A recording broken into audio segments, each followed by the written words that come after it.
So I just finished recording an interview with Tom Cartwright, who is an alcohol reduction coach.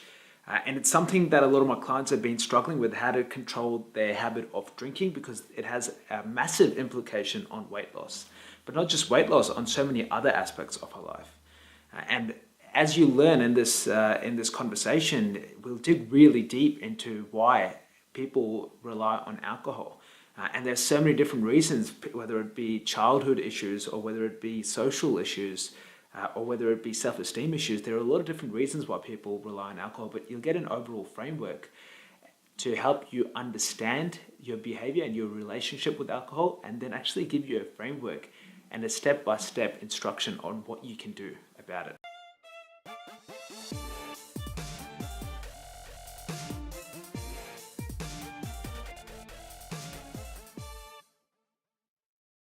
Welcome everyone to the training to how to lower your alcohol intake. I'll introduce Tom Cartwright, who's here in just a second, but I wanted to start off with the purpose of this training that I've created, especially for my weight loss clients. A lot of my clients are doing really well with the lifestyle habits that they're building with nutrition and mindset and a lot of things on that plane, but they feel they're a bit stuck with their alcohol habits. And it's a bit of a tricky one because there's a lot of social aspects of it involved, and it can be a bit of an escape habit for a lot of people. So in order to help them address this habit of your alcohol intake, I wanted to get Tom here because he specializes in this. He's an alcohol reduction coach, and he's helped a lot of people on a one-on-one basis, and he runs sobriety challenges. He runs 90-day sobriety challenges. And the information that you're going to learn here, Tom shares it and he charges thousands of dollars for it. But I'd asked him to come on board and pretty much share his biggest advice that he has for people going on this. And before we get into the structure of how everything's going to work, I wanted to welcome you, Tom. Thank you, Karen, mate. It's so good to be here. Really looking forward to the next however many minutes we've got scheduled together and delivering your clients some massive value. I really do love what I do, mate. So anything you need at all, just say the word. Awesome. So we've scheduled 60 minutes, but looking at the things that we have to go through, it might go over time, but we'll try to stick to our schedule. And there's so much value here. The quick overall framework that I wanted to share with you and how we're going to go about it is that we're going to start with the why. So the most common behavior patterns that Tom sees his clients partaking in and going beneath the surface and why they're doing that. And once we have an understanding of our why, then it's a lot easier to take action. So Tom's going to share a 3-step strategy so we can start taking action straight away and give us some strategies around that. How does that sound? Of course, sounds good. Awesome. So to start off with, actually, you have a pretty interesting story about addiction yourself. And that word addiction is a pretty heavily loaded word, but I would love for you to just share your journey and where you were and where you've got, and even your view on addiction and the term addiction, because I like the way that you've defined it. All right, for sure. I'm a bit of an open book, so I hope it's okay for me to be pretty vulnerable or honest with you guys. Like many kids, grew up, went through the educational system. When I turned 16, 17, I became aware, or I already knew of what's called often the Australian drinking culture, or just the drinking culture in itself. And I think the Australian drinking culture is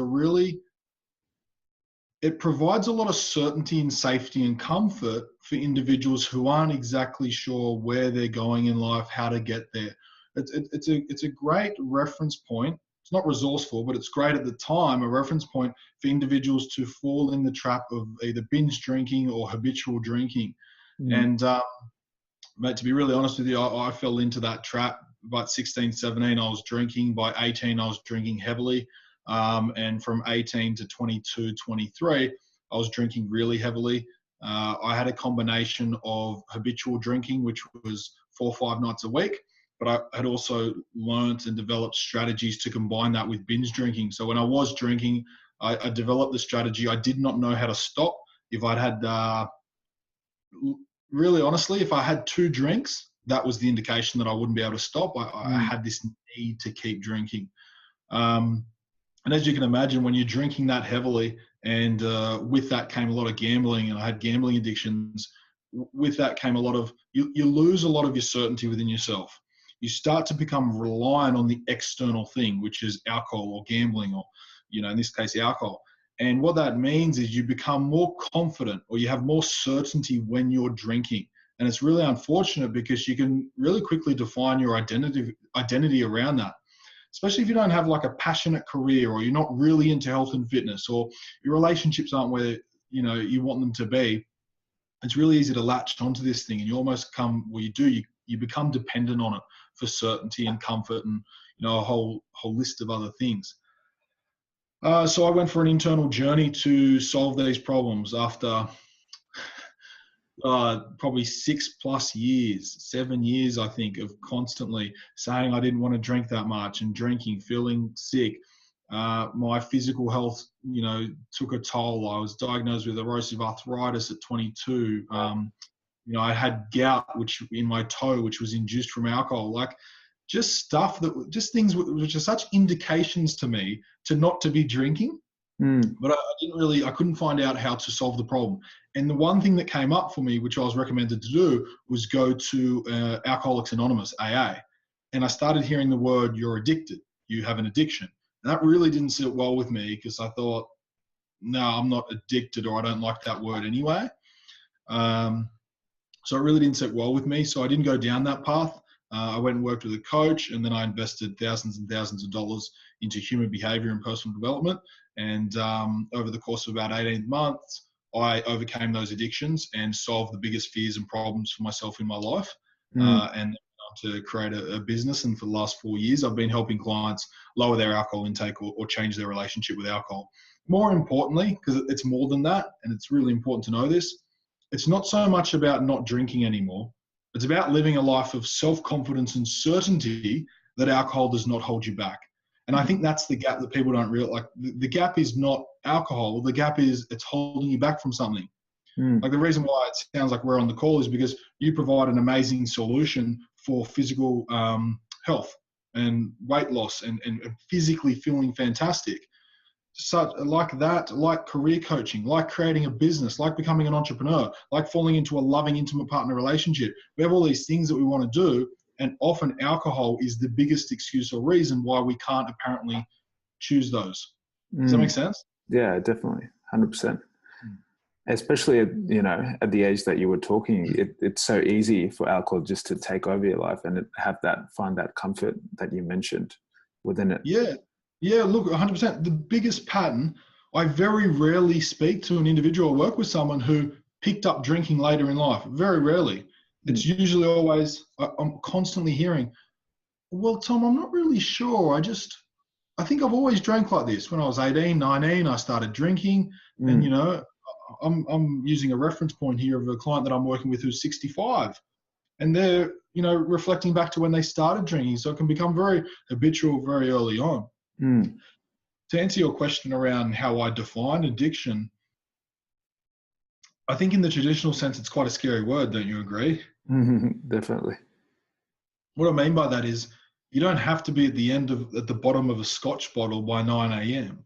or drinking 4 bottles of wine. And often clients believe or think that, they're not bad enough.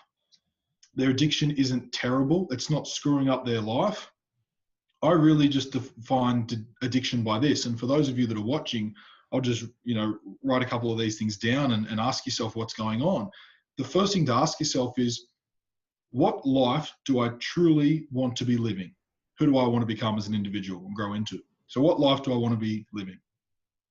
Now, if you're living that life, health, wealth, vitality, internal happiness and success, if you're living that life, then rock on. Keep doing the behaviors you're doing. If you're drinking, keep drinking. If you whatever it is that you're doing, just keep doing that. There's no judgment here. But if at all, to be honest with yourself, you say, well, I'm not really living that life, then you ask yourself the second question, which is, which one or more behavioral patterns are preventing me from living that life? So for example, if I say, what life do you want to be living? And someone says, I want to be healthy, happy, and confident. And from knowing that, and feeling that, I actually lose 20 kilos of weight. If that's the case, and we know we have a gap of where we are and where we want to be, we ask ourselves, which one or more behaviors are holding us back? Maybe one of those things is procrastination, and maybe another thing is I drink a little bit too much alcohol. So when we know that that's the gap, and alcohol or the procrastination, whatever it is that we're addicted to, is holding us back, we can very clearly, consciously say to ourselves, I'm going to let go of that behavior. In order to live that life, I'm going to let go of this behavior. Now, if 2-3 weeks go past, even a few months go past, and you can't let go of that behavior, whether you're drinking 3 bottles of wine every day or whether you're drinking 1 beer or glass of wine a week, does not matter. If you can't let go of the behavior, then you're addicted to the behavior. That's how I define addiction. I think often we get so caught up with labeling the people that are worse off because of the word addiction. Like we think, oh, the guy that's injecting heroin or ice into himself, he's really got the addiction. But then the person that binge drinks says, oh, I'm not addicted. That heroin, that junkie, he's addicted. And then the person that doesn't binge drink but just drinks 3 beers every night says, oh no, I'm not addicted. The binge drinker, that's the guy that's the man or woman that's addicted. That's for sure. And then the person, hey? So many times we just compare ourselves to other people and we find the comfort because there are a lot of people that are worse off than us, that it kind of gives us an excuse to not live or not pursue the best things that we can do.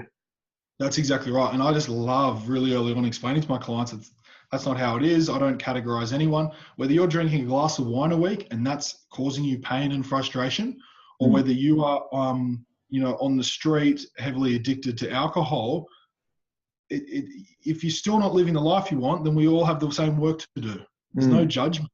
So the person that doesn't drink alcohol but eats KFC 3 times a week says, I don't have an addiction. That person drinks every night. They're judging. So the person that has all their health together and doesn't drink or eat well, but they procrastinate. They say, I'm not addicted just because I procrastinate a little bit. Look at that person. They eat KFC all the time. And you can just go down, traditionally speaking, lower levels of addiction. And when it comes to judging ourselves, that's where the gap is. The amount of people that I speak to that say, oh, I'm not really addicted, so I shouldn't really ask for help. Or I'm not really drinking too much, so do I ask for help? So I guess it's a really important time for everyone listening at the moment and hearing Tom speak to be honest with yourself and ask yourself, is there something that I am holding on to that is really hard for me to let go? And you don't need to necessarily judge yourself, or you don't even need to say that you're addicted to something. It's just a behavior pattern that you have. And once you have awareness of it, Tom's going to go in depth about this, but once you have awareness of it, it's really the first starting point. And then we can actually start taking action towards it. But if you're saying that, no, I don't have a problem, or no, I don't, you don't have a problem, by the way. But if you're thinking that this is not as bad as what other people are doing, it's not a fair enough comparison, and it's not a comparison that you need in your life. The only comparison that you need in your life is with yourself. So if you that's exactly right. Yeah. What's the famous what's that famous quote? The only person that you're trying to be better than is the person you were yesterday. And it's so true. We've got to let go of judgment and comparisons and realizing that person's life's there, or my life's here, or I'm not as bad as that. It really doesn't matter, because when you look internally and do the work like your clients are doing with you, you're realizing it's just us. We're trying to grow and let go of a heap of stuff that's no longer serving us. Exactly. And now alcohol is something that, not to pass the blame, but it is quite often jammed down our throats at an early age as we're growing up. It's a very common pattern to run, which is I drink. And I guess before we move into the action steps, I would love to hear what you're thinking, because I know you've worked with a diverse group of clients. We've talked about the young people, but they're, a lot of middle-aged people as well. If you can just go into the common behavior patterns that you see among your varied clientele, and why you think, what's happening beneath the surface for them? Why do you think they're drinking? Okay. So over the past 12 to 18 months, about 12 months really, there's a couple of primary patterns. Now, when we talk about human behavior and patterns, it's really just a way in thinking or a way that we behave. And there's common traits between patterns and between people. Now, I'm really seeing that there's three common patterns when we talk about alcohol or the party scene, like alcohol. The first common behavioral pattern is the pattern of, I don't drink often, but when I do drink, I don't know how to stop. I don't drink often, but when I do drink, I don't know how to stop. So this is the binge drinker. Right. I'll write this down. Yeah. I don't drink that often, but when I do drink, I drink a lot. And then another pattern is, I don't drink a lot or in excess when I do drink, but I drink consistently, which is, to be honest, the common themes, please, this is generalization, there's always an exception of a few, but the common themes, I'm seeing the 19 to 32-year-olds, 19 to 32, 35-year-olds, is a very common trait of binge drinking and partying, and it's almost like identity is wrapped up in that. And then there's another, the other pattern, which is the consistent drinker, which is, I go home and I have 3 wines, or, nearly every night, or I go home and I have 4 or 5 or 6 beers every night. It's the habitual drinking. And we are really starting to see that that's more so along the lines of the 40 to 65, 70-year-old age group. Mm-hmm. Yeah, I'd say 40 to 65. And then, of course, you have the third pattern, which is a combination of both, which is what I call,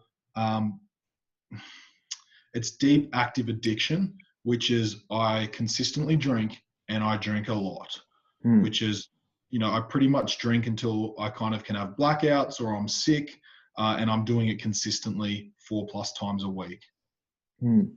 So those are the 3 patterns. And if I can answer your question around, what's going on, what's underlying, I'll let you know right now, the underlying issues are always, like they come back to the same thing. It's just the level of pattern that's been embedded in us, and how far we're taking that pattern or that behavior. However, I'm going to share it as it is, if it's okay. That's fun. A lot of people watching this are open-minded and, okay, great. Yeah. So the pattern between all 3 of those patterns, they're certainty grabbing patterns. What that means is that external thing gives us more certainty than, what I mean by certainty. Certainty is known as safety, comfort, or security. It's the stuff we know. It's the world of comfort. It's in our comfort zone. The polar opposite, but works hand in hand to that, is what's called uncertainty.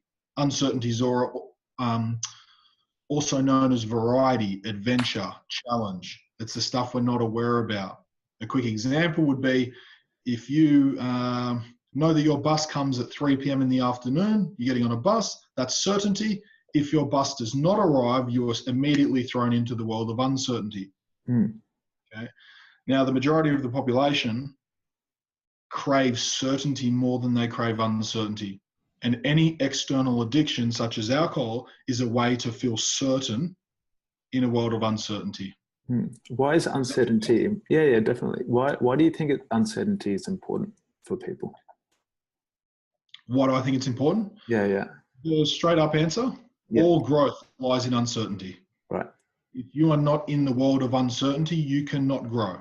The most resourceful way to gain certainty, and the only way to gain certainty, if anyone's listening, write this down. The only way to gain certainty is by learning to embrace uncertain situations. Wow.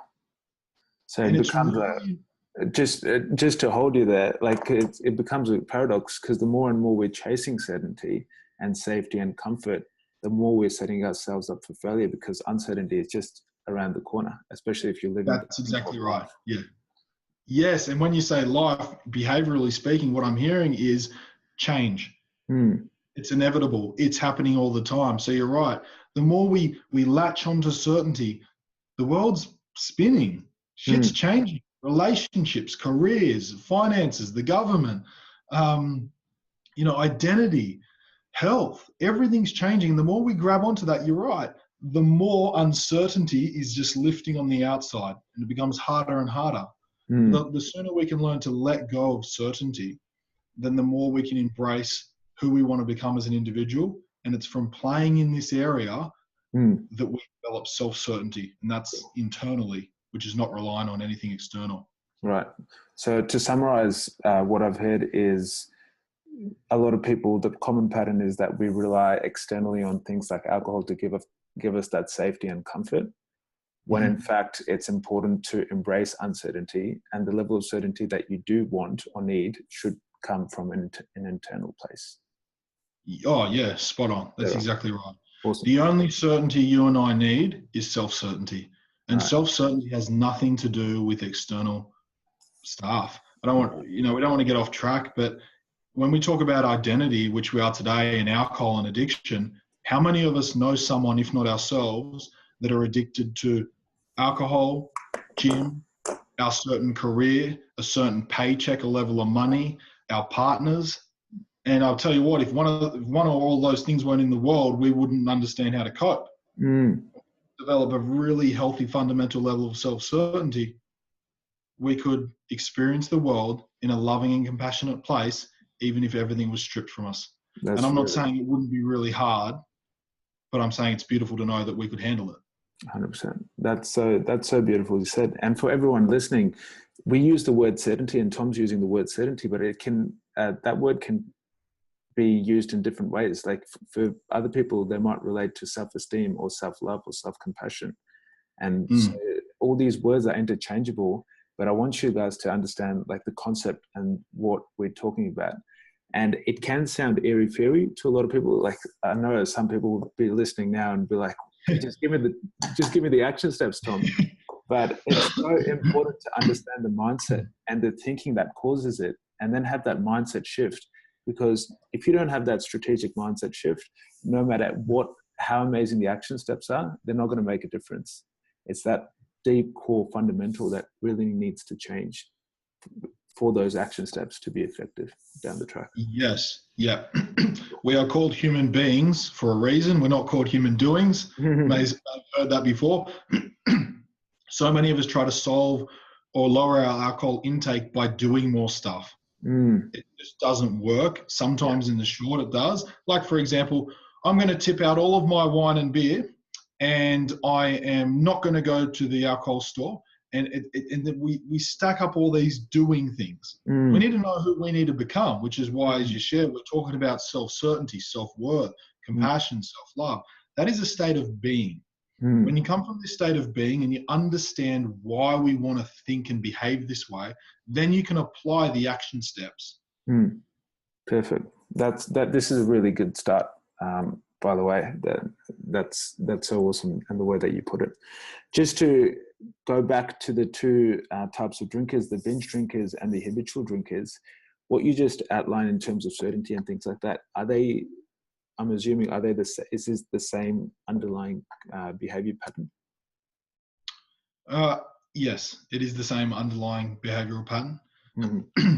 There's fear of the uncertainty. There's fear of the unknown, which is just a common trait, which is why it's so profound that we're having this conversation, because we often don't learn, if ever, this in the traditional education system. Of course. All right. So Tom, before we actually move into the 3 steps that we're going to go in later on, you brought up a really important point about the social aspect of drinking. So I'd love for you to share what you think would help our listeners navigate that situation of where they're expected to drink in a social scenario. All right. Such a powerful question, because of what we were just talking about when we spoke about certainty and uncertainty. The reason why we have questions like this is because we're entering a world of uncertainty. Now, there's a great way to frame and look at this when it comes to lowering your alcohol intake. And you want to look at it, now knowing how certainty and uncertainty works, you want to look at it by how do you enter an uncertain situation with more certainty, right? Now, what happens is when we talk about social drinking, when we talk about one of the most common patterns is the pattern along the lines of someone doesn't want to drink, they go to an event, it could be an engagement or a wedding or a birthday. It could just be going to meet some girlfriends or some guys down at the pub. And they say, I'm not drinking. And it's usually always followed up with a derogatory comment of why not, hard enough, are you pregnant, do you have to drive, are the kids coming? It's like it's not okay for us to drink. And what is happening in that moment is amazing when you understand it. In that moment, the person that is drinking is trying to sell an idea of drinking. And because they're trying to gain certainty, if that person says they're not drinking, it gives them uncertainty, because they start to question whether they should be drinking or whether it questions their reality. Because we're very tribal-like thinkers. What that means is we like to do and be very similar to each other. Okay. And this is a common pattern, right? Yeah, I can, I was just listening to it and I was like, wow, it's so true. Right? So this is what happens. The person that's drinking is trying to sell the idea to the person that's not drinking to drink.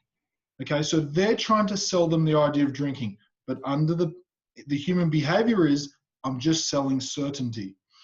Now, when we walk into that social event and we don't have much certainty, which is okay, it usually comes across, which sounds something like this. Hey, Kern, I'll grab you a beer. And Kern will say, no, thanks, I'm okay.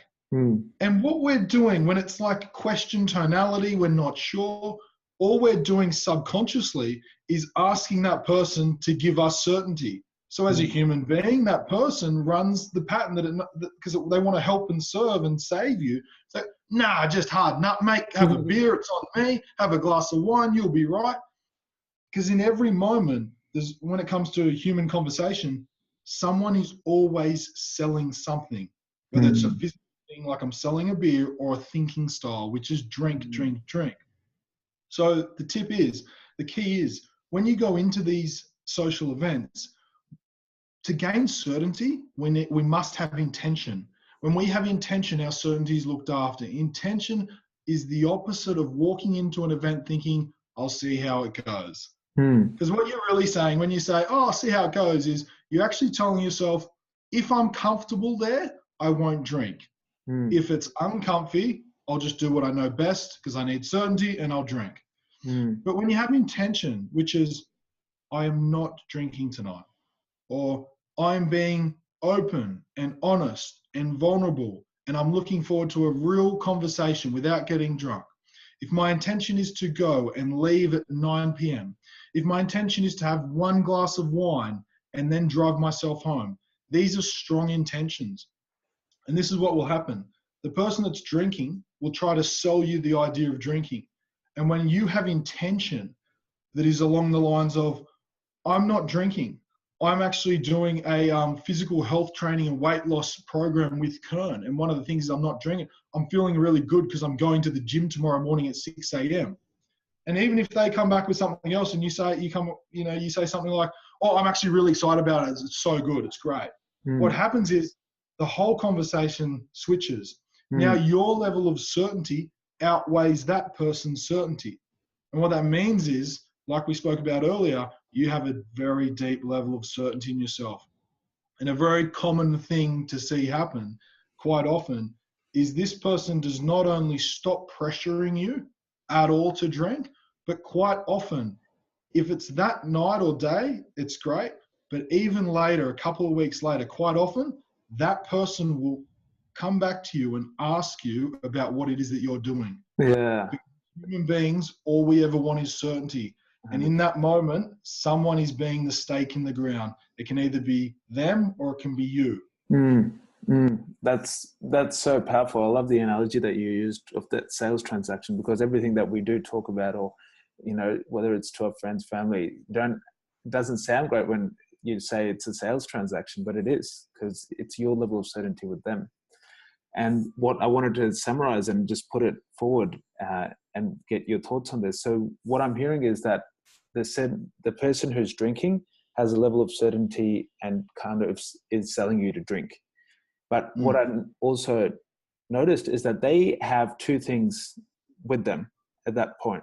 They have the environment, so the natural environment. If it's, for example, a pub, like that is adding to their case. And on top of that, they have that social aspect because you have so many other people drinking. So this person doesn't even need to be that certain, but they have already massive thing. I love it. Yeah. And here you're trying to become certain, and what you have is your intention. And now a lot of people will be like, shit, like, and your intention, the power of your intention is dependent on you. Like, it's up to you how weak or how powerful it is. But you have to realize that your intention has to be so strong that it overcomes that person's certainty and the environment and the social aspect. Yeah, I love that you brought that up, because when we think about long-term change and personal development and growth and being the best version of ourselves, how strong do you think your character is being built when you rock up in a world that's throwing you uncertainty and they've got the pub and the signs and everyone's drunk and socially everyone's drinking? How strong do you think your character is and your intention when you continually rock up and back yourself through those moments? There's a famous quote that says, don't show me who you are on a good day, show me who you are on your worst day, and I'll be able to predict the future. When life's going easy, when we have everyone's drinking behind us, it's easy for us to say, yeah, I'm drinking. When everyone else is doing it, and it's up to us to bring intention, and even through a world of fear or uncertainty, stick with our intention and back us. Do that for 3 weeks, 6 months, you'll be stronger internally than you ever thought possible. Yeah, that's awesome. And I like the point that you mentioned about do it for 3 weeks or 6 months or a period of time, because it's not like you have to live the rest of your life in this hard ass state of like, no, I'm never drinking again, or like, no, I'm going against everyone or everything. There will be times where you feel like drinking or you want to let your hair loose. And if drinking is the way that you want to do it, the key distinction that we want to make is that you want to do it by choice. It is your decision on how you want to enjoy your time or how you want to let your hair down. It shouldn't be a choice of the environment or someone else pressuring you. And that's right. You're setting, what we're doing here is for long-term change, you're setting very healthy boundaries. But in order to set yourself healthy boundaries, you need to prove to yourself that you're in control. If you don't go 3, 6 weeks or whatever it is and get outside your comfort zone and start growing, your boundary is going to be walked over. Like a lot of people say, I'm going to go one night and not drink. And they go and they end up drinking because of social pressure and their boundaries walked over. However, when you prove to yourself that you are in control and you can choose when to, I personally believe the most functional relationship with alcohol is not someone that never drinks because they're not allowed to, because they're not good with it. It's someone who chooses when to or when not to drink. Really? Like, if someone calls me tomorrow and says, hey, it's my wedding in 3 weeks, I love weddings. I'm going to have a few glasses of wine at the wedding. Right? And I share that because one of the common questions I get, immediately someone speaks to me, they say, oh, okay, Tom, so you probably don't drink. Are you not allowed to drink? No, it's your choice. Yeah, you're picking moments. It's not about, sobriety is not about abstinence. It's about choice. And choice if abstinence is your choice, that we respect that totally as well. For sure. I hardly drink these days. I might one day just never drink again. I don't know. It's what works really well for you. Perfect. Alrighty. So I know I've mentioned these 3 steps, and everyone's probably dying to hear it. So why don't we just get straight into it, and you can share. By the way, the 3 steps, like that's the action steps that we're going to tell you. But I deeply believe that the things that we've talked about just previously in the mindset shift and having that uncertainty and certainty, those are the things that are most powerful. So if you do want to stick to things, that's your starting place. And now, these action steps, you use them. Tom's sharing what he's done in the sobriety challenges and the work that he's doing with his one-on-one clients. He's kind of condensing down the big steps that he takes them through and condensing it for us, so we have something to go away and start taking action towards. Yeah, thank you so much for recapping all of that, because I couldn't have said it better myself. When we get caught up in the, what are the steps? What are the steps? What are the steps? We're missing the point. Because the steps is a physical action. The step is, I've got to do this. As we said at the start, we can't do that for long term unless we look after our thinking. First comes thinking, then behavior. So, yeah, to be honest, if we walk away with what we've shared already, huge, profound step ahead of the game. What I mean by that is profound step ahead of groups and individuals who are just starting to figure out how to lower their intake. It's phenomenal. This whole journey of life is more a way of thinking and therefore a way of living. But it's in that order. Definitely. Here's 3 steps that we can apply today, right now. And if we're serious about it, we'll grab a pen and paper, or pause this and grab a pen and paper and come back to it. The first step, and I'm going to make these really clear for you, really clear for everyone, because if I start giving you steps that are too large for you, that'll be too much uncertainty. And as we're aware, you'll go and do what you're certain about, which is the other behavior.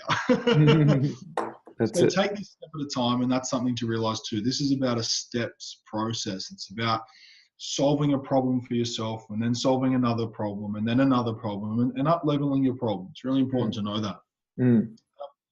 The first step is awareness and acknowledgement. And I trust that everyone that's watching is already really getting a great understanding of that. But I want to take it another step forward for you. One of the most common problems when it comes to alcohol is feeling like we have a really big problem, or feeling like it's a problem that we can't voice, or feeling like we're going to be judged, or feeling like if I reach out to this person or tell Kern that I'm drinking too much, or, I'm vulnerable in any way, that it's a big problem. And that in itself is what prevents most people from ever even saying, I'd like to learn to drink less. So I reframe it. And you can tell on this webinar, I get so excited to work with people who want to lower their alcohol intake, because I don't think that they have a big problem with alcohol. What I think, and this is how you want to write this down, is write this down. I want more from myself. And there's a very big difference, yet it can be made in 0.01 of a second, whether you go into something thinking, I've got a big problem with alcohol, or how much more empowering is it when you say to yourself, don't worry about that for a moment. How fantastic is it that even though there's millions of people in Australia that will never even acknowledge that they drink too much, even though that's going on, I want more from myself. And that's what lights me up about clients. Whether you drink 1 glass of wine a week or you drink 6 bottles of scotch a week, I'm so jacked and excited to work with you, because all I'm hearing is you saying, I want more for myself. And there's a million people out there that don't want more from themselves, that are sitting on the couch, watching Netflix, hating their jobs, in unhealthy relationships, and they'll never say that to themselves.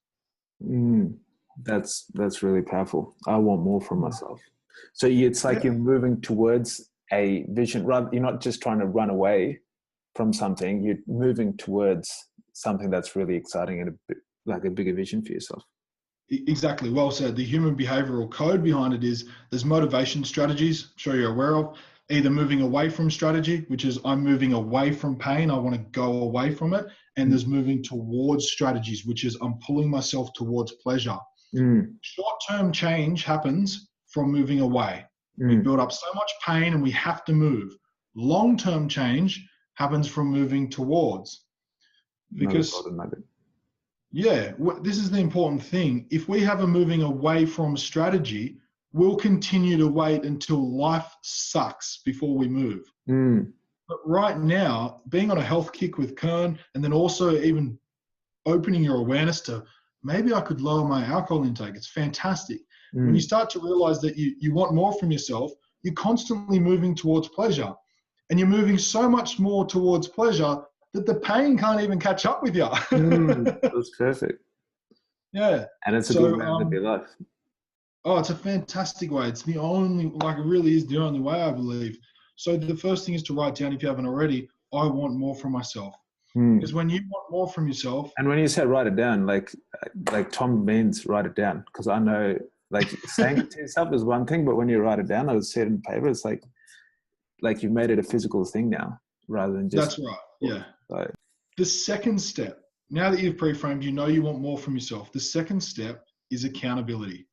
I heard an amazing mentor, very successful individual by the name of Mark Alfred share a stat along the lines of, I can't do it justice, so take this with a bit of salt, along the lines of Harvard did a study and they showed that if you apply accountability to your goals or your action items, you have more than 60% increased chance of success, like an overwhelming amount of success. Wow. And what I mean by that is step 2 is accountability. The minute we think we have to do this journey on our own is the minute we find it really tough and difficult. And anything other than that is just the ego saying, I can do it on my own. I can prove it to myself. So when I say accountability, it's our job, and you can write this down, to research or figure out a minimum of 3 companies, mentors, groups, support networks, any of these that can help you move you towards your goal when it comes to alcohol. Knowing that you want more from yourself. That's okay. Now, here's the thing. When choosing the group or the company or the individual, the mentor to help you, it's really important that this group or company or individual are a high level, they're high level thinkers. What that means is they've reached a level of individualism. They know how to live a life of being an individual who is not reliant on alcohol, no matter what situation they're in. Does that make sense? Yeah, definitely. It's really important, and I'll tell you why this is so important. It was actually, without you knowing, or maybe you do now, a group and tribe that got you to the level of results you currently have. It was the drinking culture that got you to the level of drinking. And what's going to get you out of it is a group or tribe who have healthy, loving relationships with alcohol, or individuals that don't drink, and they live confident lives. So we need to remove ourselves from the tribe that's no longer serving us and enter a tribe. And when I say tribe, it could be a large organization or team, could be the Sobriety Challenge or Alcoholics Anonymous. It also could be my tribe is I'm working with Kern. Excuse me. So when I say tribe, it's beginning to tap into the people that can get you to where you want to be. And I'll tell you why that's so important. There's always a why. Because when you tap into that person or that community, you do not need to have the answers. It's their job to give you the answers. Like, this is called hacking the system. You don't need to do 20 hours a week on YouTube researching all the latest, best approaches to lowering your alcohol intake. You join a tribe and a community that have a proven system and proven results, and you implement that system. That's so true. Like, it's amazing because we don't think about this with things like, health or alcohol. But if you look back, like, the best example is sports. If you want to become a better sports person, the easiest and the most time efficient way for you to become a better sports person is to join a high level organization where they play that competitively and they have a really good set of coaches to guide you and mentor you. Now, when it comes to, it's funny because we put a lot of focus and effort on our sports skills, but we may not have that focus and effort on different life skills that we want to put into our life. So yeah. I love the way that you've broken it down. And accountability doesn't mean just one person or a mentor or a coach. That's a great start. But on top of that, like having a community, that whole act of having group motivation is another really strong driver and will determine your habits going forward.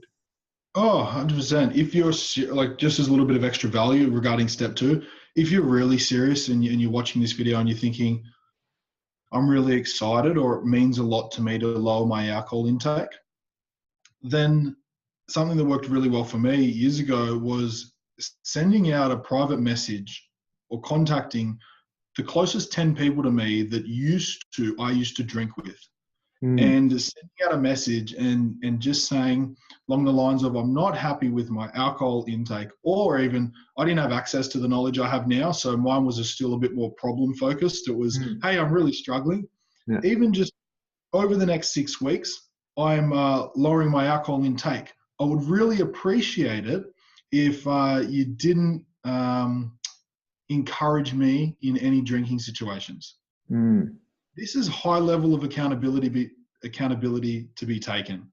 And so it's so much more serious when you've sent that message outside. If you're trying to say that in a social scenario, for example, forget it. Like, the person's not going to take it seriously at all.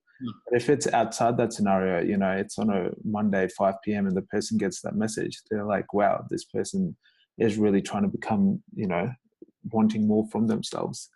And I'm going to help him no matter what my current habits are. I'm going to help this person who's trying to become a better person. That's exactly right. There's the famous saying, you're the average of your closest 5 friends. And often people get worried or concerned because they think, well, if I don't drink as much, I'm going to lose friends. Or, you know, that coach or mentor told me I have to stop hanging around certain people. If that's a little bit scary for you, you don't need to do that. What you do need to do is at least welcome healthy, successful, and abundant, in regards to alcohol, health or sobriety, healthy, abundant, successful people in your lives. Cool. You need to at least give yourself the option to be not just tapping into the drinking culture, but at least tapping into drinking culture and some advice over here. And chances are you can move over here. Easy. Just to make the step to even more like, so there's no excuses. Is it okay if I share so for anyone watching this, is it okay if I share, because I know you run a Facebook group yourself, and it's one of the most empowering Facebook groups. It's called Drink Less, Feel Fresh. Is it okay if I share that group? And through that group, people, if they want, for example, your help, or if they have any kind of a question, I know you're a very approachable guy and you're very generous with your time. Like, if, with your permission, if it's okay for them to contact you. Okay. Of course, I welcome anybody to join the group. It is actually a free group. I'm there nearly every day sharing gold and content.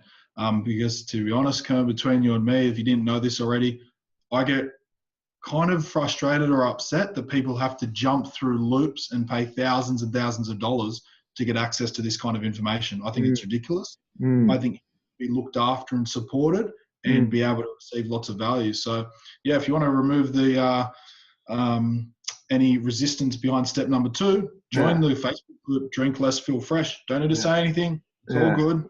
Join the group, receive the value. Awesome.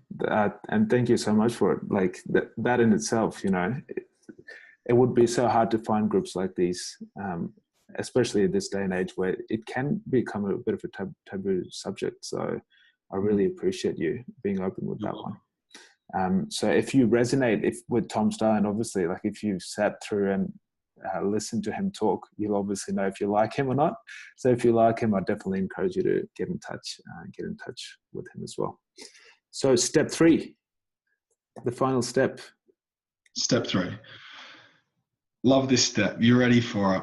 It's going to sound simple, but it's profound. It's got to be done. Step 3 is a decision on your outcome or a decision on your goal. And the reason why I put decision before goal or outcome is because often people here set a goal. But a lot of people set goals and don't actually make the decision to follow through with it. A lot of people have goals and outcomes that they want that they'll never go after. Okay, so a goal on its own is a dream, but once you write it down and take action on it, that's you making a decision and creating reality, right? So you want to become really clear on what's your outcome that you would like. What is the outcome that you would like? A lot of the time I hear along the lines of, I would like to have a relationship with alcohol that is never the excuse for the life I say I want.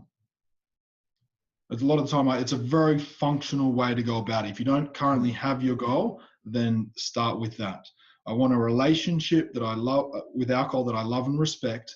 That is never the excuse for the life I want to live. Because if alcohol is never a reason or excuse why you're not living the life you want, then you probably don't need help with it. But if you're trying to lose weight and alcohol's not helping, if you're trying to save financially for a home or a holiday or just finances in the bank and you're spending $100 a week, alcohol's probably not working. If you're trying to start your own business, but Monday, Tuesday, and Wednesday you're foggy-headed and you don't have a high level of productivity, even Sunday, then alcohol's probably not helping. As soon as it's not the reason or excuse holding you back, it's all good. So and one more thing, you gave great examples, but one more thing that I wanted to add is, like, alcohol, for a lot of people, alcohol is like their source of happiness or their source of joy or pleasure.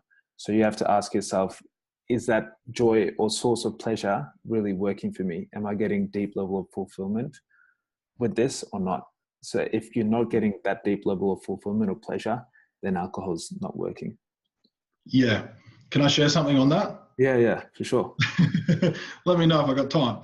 So when it comes to alcohol providing happiness, or let's go with happiness, it's actually an illusion, because what that means is happiness, love, confidence, self-esteem, self-worth, self-belief, compassion, resilience, the list goes on. I can go through them. This is all emotions and feelings we're talking. They're internal. And when we become reliant on an external thing to give them to us, we're setting ourselves up for failure, because apparently if that thing's not in our lives anymore, we won't be happy. And that's actually, so it gives us the illusion of it. And that's why often we're getting into emotional intelligence here. When we think we're only calm or relaxed or happy with alcohol, that actually is saying that I'm not calm, happy, or relaxed without alcohol. That's the problem. Yeah. This is a whole new training on itself. So sorry, Kyle. No. But like, it's just because, you know, all these things that we deep down, the biggest thing I feel that would resonate with people is, I don't think people are too worried about their finances, or it can become a problem, but deep down, I think for a lot of people, it's just this source of, as you mentioned at the start, it's the certainty and the uncertainty, and how it's making you feel inside, which is really the deep crux that if you're honest with yourself, you will come to that conclusion. Yeah. So step 3, decision on your outcome. All right, we got sidetracked. Decision on your outcome. It's really clear to have a decision and a goal is profoundly important. It has to be done. And the reason why is, we said it earlier, if you go into the journey of I'll see what happens, you're going into the journey of life and confidence from a place of feeling. Guess what? Every time you get outside your comfort zone, you're not going to feel great. It's not going to work. So you've got to make a clear, logical decision on what you want, what your outcome what you want your outcome to be. So to give you a couple of examples that you can use, for the clients that I'm working with, there's 2 or 3 different goals that they want, that they set that work successfully. The first goal is a certain amount of time, a stint of sobriety. It's the ultimate goal to prove to yourself that you are in control. And then after that level of that stint of sobriety, you can begin to change your relationship with alcohol, which means lowering your intake. So that's the most common goal that I have. Would you give like a goal day? Like, is it important to have a certain amount of days before as you're making the decision? Or should you a stint of sobriety? Yeah, so I'll ask you, I ask clients this, I'll just ask you guys. What would be the amount of time that is almost not achievable, but if you did achieve it, it would fundamentally break all of the limiting beliefs you have about alcohol and put you in a position to have such a level of certainty that you could almost conquer anything? So for some clients, I ask that too, and they say, Tom, if I could do 7 days without a drop, you know, these clients have been drinking every day for 40 years. Tom, if I could do 7 days without a drop, it'd be phenomenal. I have other clients that say, I don't think I could do 3 months. And I say, what if you did 3 months? They said, if I did 3 months, my world would be different. My level of confidence would be amazing. So I really asked the question on what would be a stretch for you. If you know that you've done it in the past and you've done 2 weeks or 4 weeks and you're like, oh, I could do that. Stretch yourself. Ask yourself, what would be a stretch? When does the resilience kick? When does the resistance kick in? Because that's when you're challenging yourself. Like everything we discussed earlier, that's when you've got to show up and be someone that you're growing into. That's where all the gold and the growth happens. This is what happens from goal setting. Yeah, perfect. That's perfect. So make a decision on your outcome. Was there another part, another layer? Yeah. So there's kind of 2 parts to this. Making a decision on your outcome is one thing. Sharon Pearson, I believe she's Australia's #1 coach and owns the most successful coaching school in Australasia, if not the world. And she looked at me at a training one day and I showed her my goals, like you're writing down now, which are very important. And she said, Tom, show me your goals. I'll see what you want.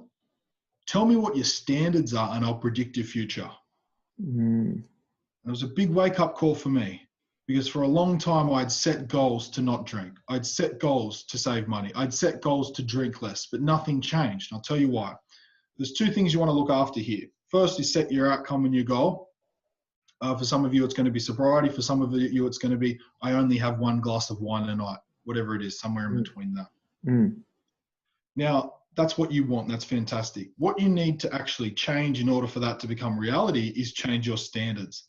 Now, the difference with a goal is excuse me, a goal is a outcome that you want to achieve. You have no idea if it's going to come true besides what you're telling yourself in your own head. But your standards, however, your standards are your daily, your weekly, your monthly, or your yearly rituals that you do over and over and over again. And it's actually your standards in life that create your reality. And I think it's an amazing distinction to have for a lot of people that do or do not set goals. Goal setting can be kind of fluffy. A lot of people think, oh, goal setting, why would I do that? And on the other hand, a lot of people set goals all the time and they never become reality. It's actually a level deeper, which is now you've got your goal set up. What are the standards that I need to change in my life? So for example, if your goal is I'm going to do a month, 4 weeks without alcohol, I'm going to do 4 weeks without alcohol. I'm going to go all in when it comes to my training with Kern, look after my nutrition and train and whatnot. You're going to look at your standards and say, what standards do I need to let go of? What standards do I need to let go of? All right. So an example of standards that aren't serving us would be sleeping in, pushing the snooze on my alarm clock, a standard of every Thursday I go to the pub, a standard of when I'm tired, I have a glass of wine. These are behavioral patterns. They're things that up until now we probably didn't realize we're doing. So they're daily, weekly rituals that we're actually doing all the time. We've got to ask ourselves, which standards do we need to let go of? And then ask ourselves, which standards do we need to implement? So what are some examples that you'd suggest? I love the analogy, like in the comparison goals versus standards, because standards is so much more real and it's every day it's looking at you in your face. Goals, you're like, oh, by the year 2020. The standard is like, by today, are you going to do this or are you going to do that? So what kind of decisions or standards would you have on a daily basis? Cool. All right. When it comes to lowering your alcohol intake. Yeah. Top standard that we need to implement, especially when it comes to being affected by the social life or the expectation or the pressure, and write this down, would be I put myself first. Okay, this is a thinking standard. And if you're not living this standard, what that means is simply when you're in an environment that requires or wants you to drink, you'll end up drinking because you're putting other people first. What this means is, you're living your life aligned with other people's insecurities. So because the girls or the guys or the group of people, insecure because you're not drinking, if you then drink, that's you actually putting other people in front of yourself. So this standard alone will change your life. It's called, yes, you write it down as I put myself first, but it's actually learning the fundamental thinking style of becoming healthily selfish. Healthily selfish is learning to put yourself first. Much different to being needy. Needy is I expect others to put me before them. Now, you're either doing one or the other. The person that's drinking and trying to get you to drink, that's called neediness. It's saying, hey, you do what I want. When you say, no, I want to be sober, you're being healthily selfish. This is a trait of a successful human being. This is not a trait of a successful human being. Is that clear? Definitely, yeah. I put myself first. And as you're saying it's a bit of an intellectual thing that we're talking about, but for this to really work, it has to be an experiential thing. Like it has to be your living, breathing reality. And it should be reflected with the actions that you're taking. It's not just like kind of like logically or intellectually tricking yourself. Did I put myself it just becomes a way. And it doesn't mean that you're selfish, because I work with a lot of middle-aged ladies, and it is a pretty tricky thing, especially when you've had kids. It's a very unnatural evolutionary. You actually had to become away, so you had to look at the baby before your own needs. But now, once the babies are grown up, now you have to build that skill again of starting to put yourself first. Because if you don't put yourself first, you're not going to be the best person to be able to raise that family. Right. Yeah, that's exactly right. And I agree with you. A very generalization, but a very common behavioral pattern is for the mother to become the mother archetype. This is the caring, the nurturing, the supporting. I'll do absolutely anything for this child. And so it should be, I think. I really do think it should be that way. However, what we see, and I constantly am having conversations with beautiful women who the kids are they're growing up, and they're moving out of home and moving on with their lives, career and relationship wise. And we're often stuck with this behavioral pattern of, I don't know how to say no. One of the ways you'll know you're implementing, I put myself first, is because you're going to be in tricky situations where people ask you to do stuff and they're going to hear the word no. And if you can move forward and provide yourself some gratitude and awareness, and even know that over, like, let's say a week, let's say 7 days from watching this video, if you can have 3 reference points where you've said no to someone, and not to be an asshole, like not to be a wanker, right? Just because you were literally putting yourself first. Yeah, and it was a fair thing to do. Yeah, if you say, you got to look at it not like you're saying no to others. You got to look at it like, I'm saying yes to myself. Yeah. Because you're saying yes to yourself, you'll move forward. And if you can't do that, none of your standards are going to be looked after. Another standard might be, I check in with my accountability buddy once a week. Yeah. For me, when I was doing this, that was my accountability buddy was my coach. That's a standard to have. So accountability. This one sounds really simple, by the way. And we'll go through the other standards really quickly, because as you can see, each standard has so much that needs to be unpacked. But a simple standard like, I check in with my accountability buddy, for a lot of people, it's tricky, especially if you've failed. Let's say you've set yourself a goal, you've set yourself a standard, and you weren't able to meet that. All of a sudden, you have so much resistance to show up to that accountability buddy meeting, because you don't want to look like a failure or have that shame or guilt. But that is a very important standard to have, is that you deal with that discomfort. And even if you weren't perfect, you still show up. Very important skill to have. And for some of my clients, it takes them a while to get that. But once you get that, it's really powerful. Well said. So I'm going to link in standard number 3, which wasn't going to be number 3, but you're going to love it, is I take 100% responsibility. Yeah. And as I said earlier, when I said, don't show me who you are on a good day, show me who you are on your worst day. What that means is it's easy for us to be accountable when we call our accountability buddy to say, I did it, I rocked out, I had a fantastic night, I didn't drink. We've got to bring that level of responsibility the morning after we made a mistake or fell down, whatever you want to call it. Like, this is life. Just by the way, this is how everyone is. We fall down, it's required, it's necessary. We've got to take that level of responsibility. So when we have our chat booked in for our accountability buddy, it's our responsibility to say, to be honest, I committed to not drinking or drinking less, but I didn't do that. Yeah. Now, just so everyone's aware, some of these standards, if not most of them, are going to feel uncomfortable. They're not meant to feel comfortable, because you and I, whoever's listening, you're in your comfort zone when it comes to alcohol. So the standards have got to be higher and outside the comfort zone. Definitely. So true. So true. I take 100% responsibility. I love that. And there's more standards, but let's just start with these 3 standards. I put myself first. I check in with my accountability buddy or partner or coach or mentor, and I take 100% responsibility. If you look after those 3 standards, if everyone looks after those 3 standards, it's you're making it very difficult for yourself not to succeed. Perfect. Very difficult. Very well. This is the gold. Yeah. And until my clients get this and implement this, we almost don't move forward, because you can't skip the steps. That's exactly right. You can't.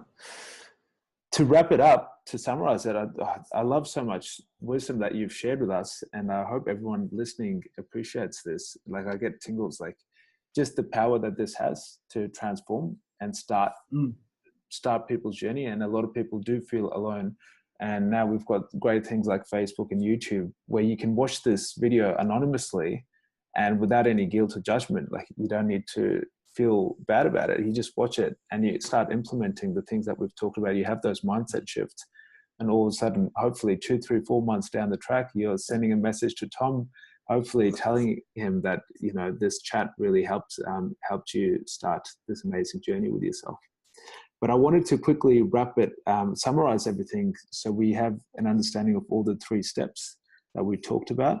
So and correct me, you know, as we go on, Tom.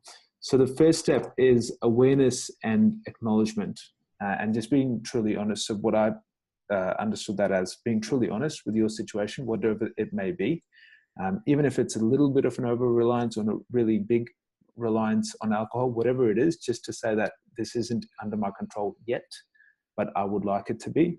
And not to say that it's a problem within me. It's that I want more from myself. So you're moving towards that bigger vision for yourself, that I want more from myself, and you're excited and you're certain about that future. That's step number 1. Step number 2, this is, and by the way, the step number 1, just writing that I want more from myself on a piece of paper, and underneath you can write whatever thoughts that you like. Journaling is really powerful, as we talked about. Oh, put that piece of paper on your wall or in your wallet. Exactly. And you can always add more things to it. Number 2 is accountability. Now, this is like for the people who like, give me action steps. I hope you realize this is the action step. So when you close, like, you do have an action step. It's not just like mindset shifts. This is the action step. So if you are the person who's like, give me action steps and don't take action on this, you've missed the point, because the accountability starts with research first. So you research the 3 groups. Research means even thinking in your mind. So what are the groups? What are the people? What are the support networks that can help me stay accountable and pursue that bigger vision for myself? And once you know who they are, reach out. It takes one message. It takes like a quick hello and a conversation, and you've got an accountability team on your side.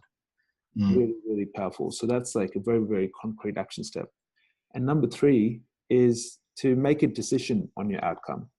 And it was in 2 different layers. The first layer was to make a decision on the outcome of what kind of a relationship that you want with alcohol, and to have that kind of a stint of sobriety if that's what you need, but have a really, really clear vision of what you like, what will make you feel uncomfortable. I love the question that you ask your clients of what is the amount of days that I can go without alcohol that is beyond my comfort level, and then commit to that. And if you fail, that's no problem, but as you've made a commitment. And the next layer is standards. So the standards are the things that will help you get back up. Even if you failed from achieving it, standards are the things that will get you back up and make sure that you're able to have that relationship with alcohol that you love. And the 3 standards that we mentioned were, I put myself first, I check in with my accountability partner, and I take 100% responsibility. That was the summary of the 3 steps. Anything you think I missed out there, or you want to add? I just wanted to add at the end there, you summarized them really well. When it comes to standard setting, you have such a profound and fundamental way to analyze and look at what is not working for you. What I mean by that is, someone will say, I'm going to do 4 weeks off alcohol, or I'm going to lower my intake. And then as you said, they didn't make it, or they didn't realize it. And just so you're aware, trying to get it right the first time isn't going to serve you. Committing until completion will serve you. So when it comes to the results, you're not getting the results. You don't look at your goals. You don't look at what you did last night or what happened. You look at your piece of paper, like myself and Kern that have written down the standards, and you look at the paper and you think, which one did I not hold up to? Which one did I not live? And there'll be 1 or 2 standards in there, and you can't escape responsibility like this, but you look at them and think, oh, that's what I didn't do. For example, you'll think, oh, I knew I had that thing last night, but I didn't call my accountability buddy. Right. Or someone asked you to go to an event, and even though you didn't want to, you said, you'll go. You'll think, oh, I didn't put myself first. Like, this is I don't know how much deeper we can go. When you want to get live results in your life, this is how you hold yourself accountable. There's no escaping it. There's no this happened, that happened. It's literally just, what did I not do? Right. That's a great way to take 100% responsibility, because your standards look at you and you can't hide away with a goal. You can say, oh, I didn't achieve it, or you can blame it on an external thing, right? But when you have your standards, I'll take this away after this chat and I'll make sure that I've put my standards for other things in my life. And it's a really, really quick way to check in what is under your control and if you were able to do things according to your standards. So that was really, really powerful. And just to wrap it up with the action steps, that again, we've harped on about this again and again, but I'll do it one more time. These are the action steps. And this is a framework for you to start taking action. But the most important thing is the level of your thinking and your being is what's going to guide your change, right? So it's really important to have a think about the things that we talked in the first half about certainty and uncertainty, and how it may not resonate with you, by the way, right now. We're talking about, certainty, and we assume that you're relying on alcohol for certainty. And for some people, they find it a bit of resistance to that. But just, maybe that's a seed that's planted in you. Hopefully we've planted that seed in you, and hopefully you start reflecting back on it and you start making those differentiations of what is the thing that provides safety and comfort for me? Am I looking at from external things, or am I looking from things within me? And once you make that shift of like, yes, it is within me and I want to become a better version of myself, and the sense of certainty is really always ever going to come from a place of within, then those shifts start happening, and taking action on things like these standards and everything, it becomes a joyful process.